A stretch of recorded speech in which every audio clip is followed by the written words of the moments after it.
দর্শক, আমরা যেমনটি দেখতে পাচ্ছি রাকসুতে ফলাফলের অপেক্ষায় রয়েছে সাধারণ শিক্ষার্থীরা। ইতিমধ্যেই ভোট গণনা সম্পন্ন হয়েছে এবং আনুষ্ঠানিকভাবে ফলাফল ঘোষণা করা হবে কিছুক্ষণের মধ্যে। আমরা যেমনটি দেখতে পাচ্ছি যেখানে বসে যে অডিটোরিয়ামের ভেতরে বসে ভোট গণনা করা হয়েছে এবং ফলাফল ঘোষণা করা হবে, সেখানে কিন্তু সাধারণ শিক্ষার্থীরা প্রবেশ করেছেন এবং সেই সাথে শিবির সমর্থিত প্যানেলের ভিপি প্রার্থী জাহিদ তিনিও এখানে এসেছেন এবং অন্যান্য প্রার্থীরাও কিন্তু এখানে রয়েছে, আমরা তেমনটি দেখতে পাচ্ছি। এবং ইতিমধ্যে যারা ফলের আভাস পেয়েছেন সে সকল শিক্ষার্থীরা কিন্তু অনেকটা উচ্ছ্বাসিত হয়েই আর অডিটোরিয়ামের ভিতরে কিন্তু আনন্দ মিছিল করছিলেন, আমরা তেমনটি দেখতে পাচ্ছি। এবং যারা দাঁড়িয়ে আছেন সুশৃঙ্খলভাবে পেছনে গিয়ে এবং আমাদের দোতলায় আসন গ্রহণের জন্য অনুরোধ করছি।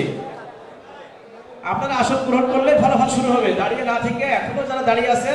দর্শক, ইতিমধ্যে আমরা যেমনটি দেখেছি যে সারা রাত ধরেই কিন্তু ভোট গণনার কাজ চলেছে এবং কিছুক্ষণ পূর্বেই মূলত সবগুলো হলের ভোট গণনার কাজ সম্পন্ন হয়েছে। এখন আনুষ্ঠানিক ফলাফল ঘোষণার পালা, কিছুক্ষণের ভেতরে আনুষ্ঠানিকভাবে ফলাফল ঘোষণা করা হবে এবং সে অপেক্ষাতেই রয়েছেন এই রাজশাহী বিশ্ববিদ্যালয়ের সকল শিক্ষার্থীরা। এবং তারা কিন্তু আমরা যেমনটি দেখতে পাচ্ছি যে অডিটোরিয়ামের ভেতরে বসে ফলাফল ঘোষণা করা হবে আর সেখানে কিন্তু তারা অপেক্ষা করছেন এবং সেটির ভিতরে তারা মূলত সকলে প্রবেশ করার সুযোগ পেয়েছেন কিছুক্ষণ পূর্বে। এবং সেখানে আমরা যেমনটি দেখতে পাচ্ছি বেশ কয়েকজন প্রার্থীরা যারা আছেন তারাও কিন্তু ভিতরে প্রবেশ করেছেন এবং সেটি কিন্তু কিছুক্ষণ পূর্বে তাদেরকে ভেতরে প্রবেশ করার সুযোগ দেওয়া হয় এবং কিছুক্ষণ পরে মূলত আনুষ্ঠানিকভাবে যেহেতু ফলাফল ঘোষণা করা হবে সেক্ষেত্রে সকলকে ভিতরে নিয়ে আসা হয়েছে।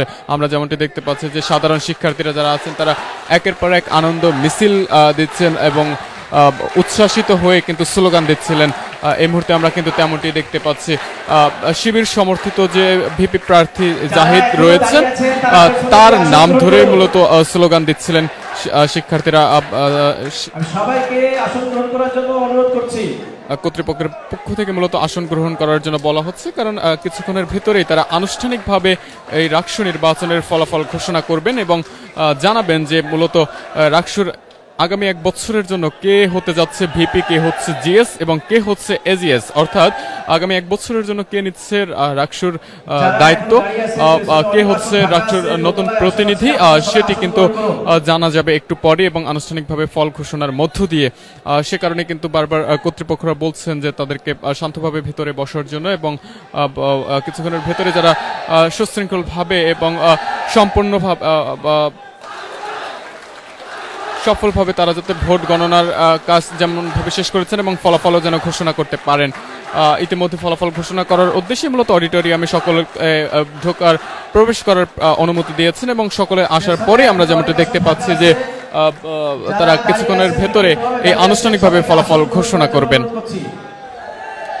দর্শক, দেখছেন যুগান্তর লাইভ। আমরা এই মুহূর্তে যুক্ত আছি